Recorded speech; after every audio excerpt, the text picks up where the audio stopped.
सभी भक्तजनों को राधे राधे। कथा शुरू करने से पहले एक छोटी सी रिक्वेस्ट, अगर आपने मेरे चैनल को अभी तक सब्सक्राइब नहीं किया है तो प्लीज इसे सब्सक्राइब करें और वीडियो को ज्यादा से ज्यादा शेयर करें ताकि और लोग भी इस पुण्य कथा को सुनकर इसका लाभ ले सकें। अगर आप पाठ या जाप की कोई धार्मिक किताब, पूजा या पाठ का किसी भी तरह का कोई सामान या शादी ब्याह की जरूरतों का कोई सामान खरीदना चाहते हैं तो नीचे डिस्क्रिप्शन में दिए हुए अमेज़न स्टोर के लिंक पर जाकर खरीद सकते हैं। अगर आप चैनल की मेंबरशिप लेना चाहते हैं तो वीडियो के नीचे दिए गए ज्वाइन बटन पर जाकर ले सकते हैं। कार्तिक मास की सारी कहानियों को एक साथ एक ही वीडियो में सुनने के लिए ऊपर आई बटन पर क्लिक करें। कार्तिक के महीने में विशेष फल देने वाली माँ लक्ष्मी जी की कहानी और विष्णु सहस्त्र नाम सुनने के लिए भी ऊपर आई बटन पर क्लिक करें। तो शुरू करते हैं आज की कथा। कार्तिक मास महात्म्य 14वां अध्याय। 13वें अध्याय तक की कथाओं को भक्ति भाव पूर्वक सुनने के बाद महाराज पृथु ने नारद जी से निवेदन किया, हे देवर्षि, आप सर्वज्ञाता हैं और मैं अज्ञानी। अब आप कृपा करके संतान वृद्धि तथा सुख संपत्ति देने वाली महाविद्या, महामाया, महामेधा, महास्मृति, महामोहा, महादेवी, महाईश्वरी तथा सर्व ईश्वरी अहोई देवी जी की उत्पत्ति तथा इनका व्रत कब और कैसे किया जाता है, इस बारे में हमें विस्तार पूर्वक बतलाइए। महाराज पृथु द्वारा इस प्रकार प्रार्थना किए जाने पर नारद जी एक प्राचीन कथा सुनाते हुए बोले, हे राजन, एक समय कलिकाल में बड़ा भारी अकाल पड़ा।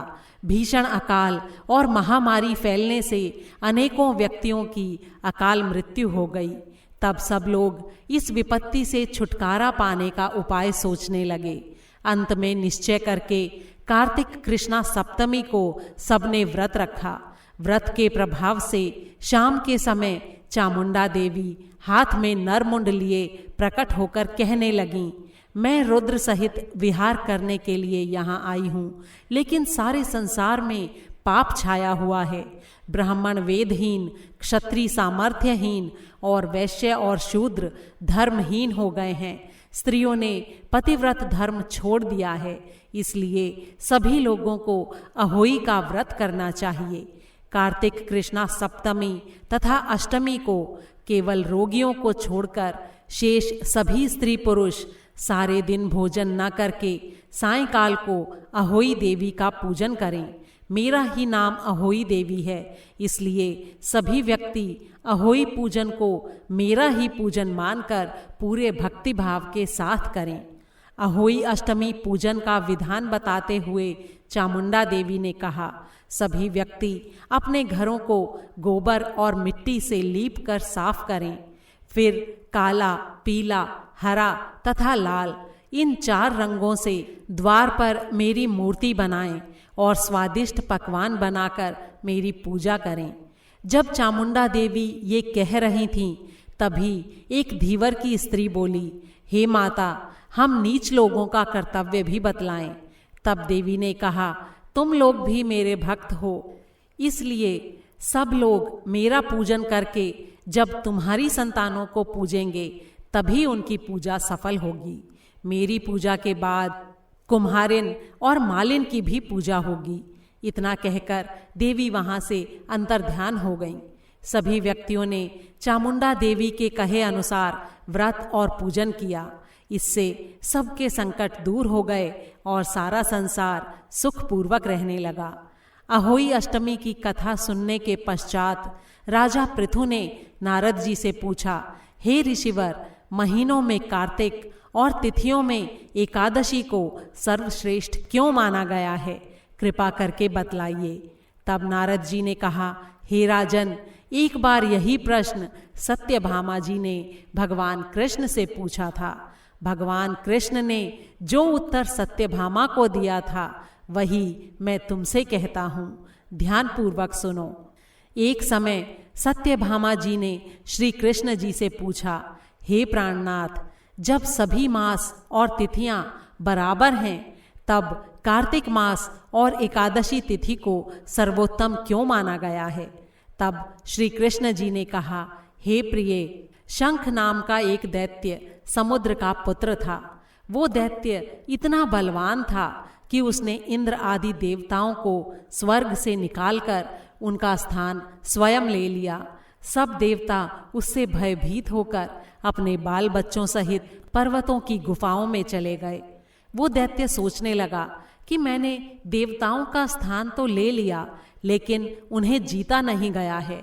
ऐसा प्रतीत होता है कि देवता वेद मंत्रों के कारण बलशाली हैं, इसलिए मुझे मंत्रों सहित सभी वेदों का हरण कर लेना चाहिए। जब उसने ऐसा विचार किया तो वेद डर के मारे समुद्र में जाकर छिप गए। ब्रह्मा आदि सभी देवताओं ने जब संसार को वेद विहीन देखा तो सभी देवी देवता भगवान विष्णु की शरण में गए। शेष शैया पर भगवान को निद्रा में मग्न देखकर सभी देवता उन्हें जगाने के लिए स्तुतियाँ, भजन, कीर्तन और गायन वादन आदि करने लगे। भगवान श्री विष्णु के जाग जाने पर सभी देवताओं ने उन्हें पहला आवाहन, दूसरा आसन, तीसरा पाद्य, चौथा अर्घ्य, पांचवां आचमन, छठा स्नान, सातवां वस्त्र, आठवां यज्ञोपवीत, नौवां चंदन, 10वां पुष्प, 11वां धूप, 12वां दीप, 13वां नैवेद्य, 14वां तांबूल यानी पान, 15वां प्रदक्षिणा और 16वां नमस्कार द्वारा उनका षोडश उपचार पूजन किया। तब विष्णु भगवान प्रसन्न होकर देवताओं से कहने लगे, हे देवताओं, मैं तुमसे प्रसन्न हूँ, इसलिए शंख आदि दैत्यों को मारकर मैं शीघ्र ही चारों वेदों को वापस ले आऊँगा। लेकिन आज से वेद बीज मंत्रों सहित कार्तिक मास में जल में निवास करेंगे। इसलिए कार्तिक के महीने में जो कोई जल में स्नान करेगा उसको यज्ञ करने के समान फल प्राप्त होगा और उसके सारे विघ्न दूर हो जाएंगे। हे देवताओं, आज एकादशी के दिन आप सबने मुझे जगाया है, इसलिए सब तिथियों में एकादशी की मान्यता अधिक होगी। वस्तुतः कार्तिक और एकादशी का व्रत मुझे बेहद प्रिय है। आगे की कथा सुनाते हुए नारद जी ने कहा, हे राजन, इतना कहकर भगवान मछली का रूप धारण करके विंध्याचल में निवास कर रहे महर्षि कश्यप जी की अंजुलि में आ गए। कश्यप जी ने उनको कमंडल में डाल दिया। जब कमंडल भर गया तो मछली रूप धारण किए हुए भगवान कहने लगे कि हमको कोई बड़ा स्थान दो। तब कश्यप जी ने उन्हें घड़ा दिया। घड़ा भी भर गया। तब उन्होंने उन्हें कुएं में छोड़ दिया।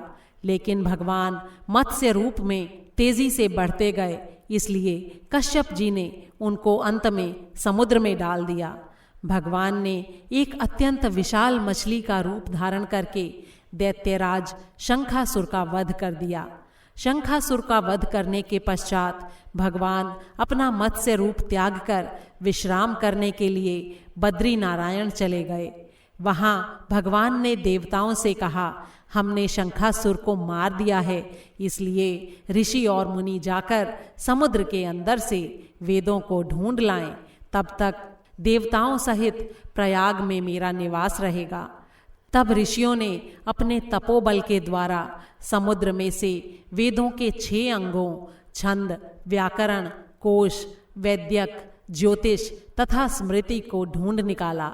जिस वेद का जो भाग जिस ऋषि को मिला, तब से वो भाग उसी ऋषि का माना जाता है।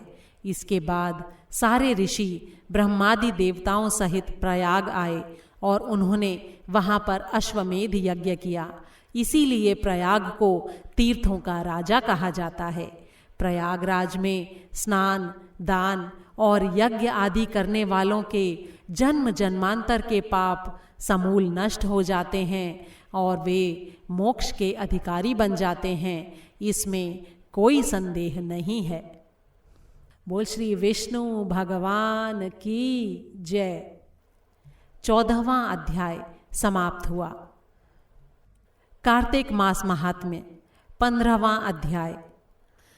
अहोई अष्टमी पूजन तथा एकादशियों, कार्तिक मास और प्रयागराज की महिमा का वर्णन सुनने के बाद महाराज पृथु ने नारद जी से कहा, हे देवर्षि, अब आप भक्त वत्सल भगवान की पूजा का विधि विधान बतलाने की कृपा करें। तब नारद जी बोले, हे राजन, मैं तुम्हें एक बड़ा ही प्राचीन इतिहास सुनाता हूँ, ध्यान लगाकर सुनो। अत्यंत प्राचीन समय की बात है। कांतिपुर में चौल नाम का एक राजा राज्य करता था। उसके राज्य में सारी प्रजा बड़ी ही सुखी थी। कोई भी दरिद्र, पीड़ित या दुखी नहीं था। राजा के नाम पर उस देश का नाम चौल देश रखा गया था। एक बार वो राजा मूल्यवान मणिमुक्ताओं द्वारा भगवान की पूजा करके वहीं मंदिर में बैठा हुआ था। उसी समय विष्णु शर्मा नामक एक ब्राह्मण ने आकर तुलसी दल तथा जल से भगवान की पूजा की। उसके तुलसी पत्रों से राजा की पूजा के मणिमुक्ता आदि ढक गए। ये देख राजा ने क्रोधित होकर ब्राह्मण से कहा, हे विष्णु शर्मा, तुमको पूजा का कुछ भी ध्यान नहीं है। मणिमुक्ताओं से की गई मेरी पूजा की सारी शोभा को तुमने इन तुलसी दलों से ढककर समाप्त कर दिया है। राजा के अहंकार में भरे हुए ये कड़वे वचन सुनकर विष्णु शर्मा ने कहा, हे राजन, अभिमान के वश होने के कारण तुम भगवान की पूजा के बारे में नहीं जानते। ब्राह्मण के ये वचन सुनकर राजा ने कहा, हे ब्राह्मण, तुम दरिद्री हो, इस कारण भगवान की पूजा क्या जानो? क्या तुमने कभी भगवान का कोई मंदिर बनवाया अथवा कोई यज्ञ आदि किया? अगर यही बात है तो मैं देखता हूँ कि भगवान की भक्ति करके पहले तुम स्वर्ग में जाते हो या मैं पहले जाता हूँ। इतना कहकर राजा ने गुंगल ऋषि को आचार्य बनाकर बड़े बड़े यज्ञ आरंभ कर दिए और साथ ही ब्राह्मणों को बहुत सा धन दान में देने लगा। लेकिन विष्णु शर्मा हमेशा की तरह माघ तथा कार्तिक मास के व्रत, तुलसी वन का रोपण, एकादशियों को व्रत तथा ओम नमो भगवते वासुदेवाय मंत्र का जाप करते हुए भगवान की पूजा अर्चना करता रहा। वो उठते बैठते, चलते फिरते हर समय भगवान का स्मरण और कीर्तन करता रहता था। कार्तिक मास में एक दिन विष्णु शर्मा ने ज्यों ही रसोई तैयार करके रखी, कोई उसका भोजन उठाकर ले गया। इसके बाद उसने व्रत भंग होने के भय से दोबारा रसोई नहीं बनाई और भगवान का भजन करते हुए ही सो गया। दूसरे दिन उसने फिर रसोई बनाई और ज्यों ही भगवान का भोग लगाने लगा, कोई फिर से उसका भोजन उठाकर ले गया। लगातार 7 दिन तक ऐसा ही होता रहा और इस प्रकार विष्णु शर्मा को निराहार 7 दिन बीत गए। विष्णु शर्मा भूख के मारे बड़ा ही व्याकुल हो रहा था, लेकिन सत्संग का समय भंग न हो जाए इस भय से उसने किसी भी दिन दूसरी बार रसोई तैयार नहीं की। 8वें दिन उसने निश्चय किया कि आज मैं पूरी तरह ध्यान रखूंगा और देखूंगा कि भोजन को उठाकर कौन ले जाता है। इसके बाद उसने भोजन तैयार किया और एक स्थान पर छिपकर बैठ गया। थोड़ी देर में उसने देखा कि एक बड़ा ही दीनहीन और दुर्बल चांडाल, जिसके शरीर में केवल अस्थियां मात्र बाकी थीं, छिपकर वहां आया और भोजन को उठाकर ले जाने लगा। उसे देखकर विष्णु शर्मा का हृदय दया से द्रवित हो गया। उसने उस चांडाल से कहा, सुनो भैया, रूखा भोजन मत ले जाओ, मेरे पास थोड़ा सा घी है, वो भी लेते जाओ। ब्राह्मण के ये वचन सुनकर डर के मारे वो चांडाल भागता हुआ ठोकर खाकर गिर गया। तभी विष्णु शर्मा भी उसके समीप पहुंच गया और एक वस्त्र से उस पर हवा करने लगा। थोड़ी देर बाद उस ब्राह्मण ने देखा कि उस चांडाल की जगह शंख, चक्र, गदा, पद्म तथा वनमालाधारी भगवान विष्णु स्वयं वहां लेटे हुए हैं। उसी समय विष्णु शर्मा ने भगवान के चरणों में गिरकर नमस्कार किया। तभी रुद्र आदि देवता भी वहां पर आ गए और ऋषि मुनि वेद मंत्रों से उनका पूजन करने लगे। तब विष्णु भगवान ने बड़े ही स्नेह के साथ विष्णु शर्मा का आलिंगन करके उसको अपने साथ विमान में बैठा लिया और उसे अपने साथ वैकुंठ को ले गए। चौल राजा भी ये दृश्य देख रहा था। भगवान की विष्णु शर्मा पर ऐसी कृपा देखकर वो बड़ा ही दुखी हुआ और उसने आचार्य गुंगल ऋषि को बुलाकर कहा, ये सब क्या हो रहा है, जिसके द्वेष के कारण मैंने इतने यज्ञ और दान पुण्य किए वो वैकुंठ को जा रहा है और मैं उपेक्षित सा यहीं पर खड़ा हूँ। क्या मेरे यज्ञ और दान आदि सब निष्फल चले गए? इससे तो यही सिद्ध होता है कि भगवान यज्ञ आदि से नहीं केवल भक्ति से प्रसन्न होते हैं। आजीवन ब्रह्मचारी रहने के कारण राजा के कोई संतान भी नहीं थी, इसलिए अपना सारा राजपाट और धन संपत्ति अपने भांजे को सौंपकर भगवान मुझे स्थिर भक्ति प्रदान करें, ऐसा कहते हुए राजा यज्ञ कुंड में कूद गया। ये दृश्य देखकर गुंगल ऋषि ने क्रोध में आकर अपनी शिखा उखाड़ ली। तब से अभी तक चौल देश में भांजा ही मामा का उत्तराधिकारी होता है और गुंगल गोत्र के ब्राह्मण आज भी शिखा अर्थात चोटी नहीं रखते। चौल राजा के अग्निकुंड में गिरते ही भगवान ने वहां प्रकट होकर अग्निकुंड में ही उसका आलिंगन किया और उसे भी अपने लोक को ले गए। वैकुंठ में भगवान ने विष्णु शर्मा को पुण्यशील तथा चौल राजा को सुशील नाम देकर अपना द्वारपाल बना लिया और इस प्रकार वे दोनों हर समय श्री हरि के निकट रहने लगे। बोल श्री विष्णु भगवान की जय। 15वां अध्याय समाप्त हुआ।